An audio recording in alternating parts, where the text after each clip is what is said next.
हरे कृष्णा, राधे राधे दोस्तों। आप सभी को कार्तिक मास की हार्दिक शुभकामनाएं।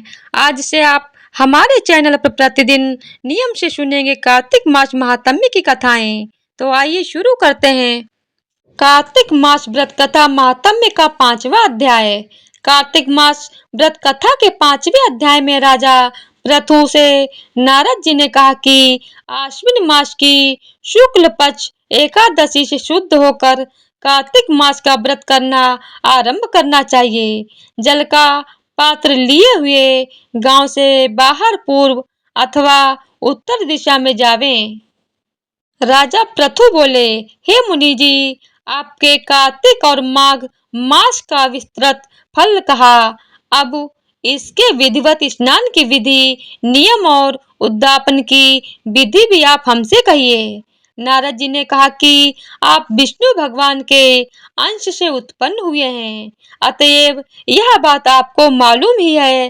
तथापि मैं यथोचित विधान आपसे कहता हूँ, उसे सावधान मन से सुनिए। आश्विन मास की शुक्ल पक्ष एकादशी से शुद्ध होकर कार्तिक मास का व्रत करना आरंभ करना चाहिए। इस व्रत को करने वाला सर्वदा रात्रि के चौथे पहर में उठे, जल का पात्र लिए हुए गांव से बाहर पूर्व अथवा उत्तर दिशा में जावे। हमेशा दिन में अथवा सायकाल को कान पर जनेऊ चढ़ाकर, पृथ्वी पर तृण को बिछाकर, सिर को कपड़े से ढककर, फिर मुंह को यत्न पूर्वक बंद कर, थूक तथा श्वास को रोककर मूत्र का त्याग करें। रात्रि के समय में दक्षिण मुख बैठकर मल मूत्र का त्याग करें। अपने लिंग को पकड़कर उठें तथा मृत्तिका और जल से सावधानी से धोकर दुर्गंध को नष्ट करें। तब शौच क्रिया पूर्ण करें। एक बार लिंग में 3 बार, हाथ में फिर शून्य तथा हाथ में 2-2 बार, 5 बार गुदा में और इस बार बाएं हाथ में, दोनों हाथों में 7 बार मिट्टी लगाकर अच्छी तरह जल से धोवें। यह शौच विधि गृहस्थों के लिए कही गई है। ब्रह्मचारियों को दूनी, वानप्रस्थ को तिगुनी और सन्यासियों को चौगुनी अधिक शुद्धि करनी चाहिए। जो शुद्धि की विधि दिन में कही गई है, उससे आधी शुद्धि रात में होनी चाहिए। इससे भी औंधी आतुर और इससे भी आधी विधि यात्री को करनी चाहिए।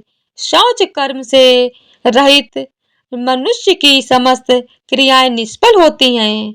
जो मनुष्य मुख शुद्धि दातुन नहीं करता, उसके सब मंत्र निष्फल हो जाते हैं। अतएव दांत और जीभ को बलपूर्वक स्वच्छ करना चाहिए। हे वनस्पति, तू आयु, बल, कीर्ति, तेज प्रभा, पशु संपत्ति, ब्रह्म ज्ञान, बुद्धि, विद्या हमको दे। यह मंत्र पढ़कर दातुन वृक्ष से ग्रहण करें। यह मंत्र कहकर दूध वाले वृक्ष से 12 अंगुल दातुन लेकर करें तथा श्राद्ध और व्रत के दिन न करें।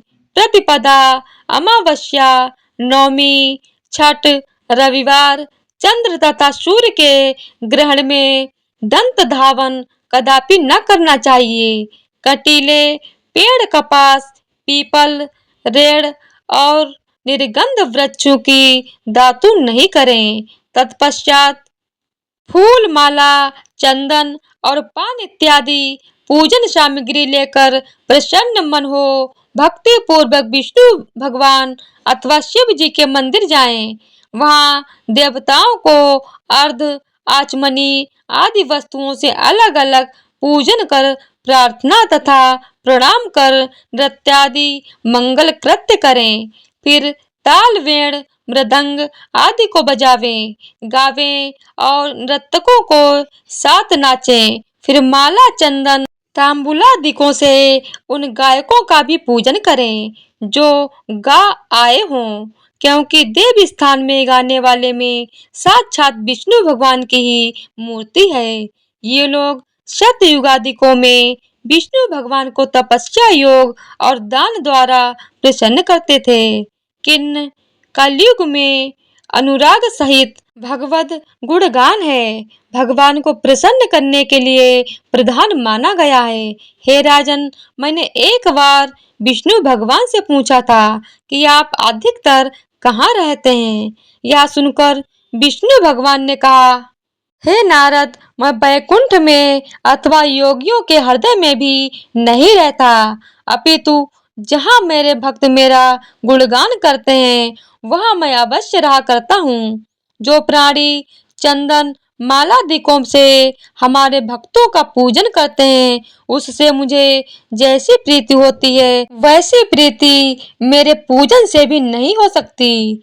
जो मूर्ख पुराणों की कथा तथा मेरे भक्तों की कीर्तन सुनकर उसकी निंदा करते हैं, वो मेरे शत्रु सदृश हैं। शिरीष, धतूरा के गिरिजा, चमेली, केसर, कंदार, मदार तथा कनेर के फूल और अक्षतों से विष्णु भगवान की पूजा नहीं करनी चाहिए। अड़हल, कंद, शिरीष, जूही, मालती, केवड़ा के पुष्पों से शिव जी का पूजन नहीं करना चाहिए।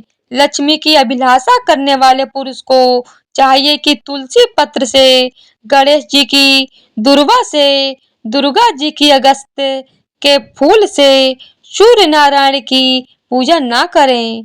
जिन देवताओं के लिए पूजा में जो फूल निर्दिष्ट हैं, उन्हीं से उनका पूजन करें। इस प्रकार पूजन समाप्ति के पश्चात देवाधिदेव विष्णु भगवान से क्षमा याचना करें। हे सुरेश्वर, हे देव, मेरे पास न मंत्र है और न क्रिया, भक्ति से भी मैं हीन हूँ। जो कुछ भी आपकी पूजा मैंने की है, आप हमारी उस पूजा को पूर्ण करें। इतना करने के बाद परिक्रमा करके दंडवत प्रणाम कर पुनः क्षमा प्रार्थना करके गायन, कीर्तन आदि करना चाहिए। जो मनुष्य शिव और भगवान विष्णु की विधि पूर्वक कार्तिक मास की रात्रि में पूजा करते हैं, वे पवित्रात्मा होकर अपने पूर्व पुरुषों के साथ विष्णु लोक को जाते हैं। तो इसी तरह से कार्तिक मास व्रत कथा महात्म्य का 5वां अध्याय संपूर्ण हुआ। बोलिए ओम नमो भगवते वासुदेवाय नमः। तो आज की वीडियो अगर आप लोगों को पसंद आए तो वीडियो को लाइक करें, शेयर करें और चैनल को सब्सक्राइब करें। धन्यवाद और हमारे चैनल को अपना बहुत सारा प्यार दीजिएगा।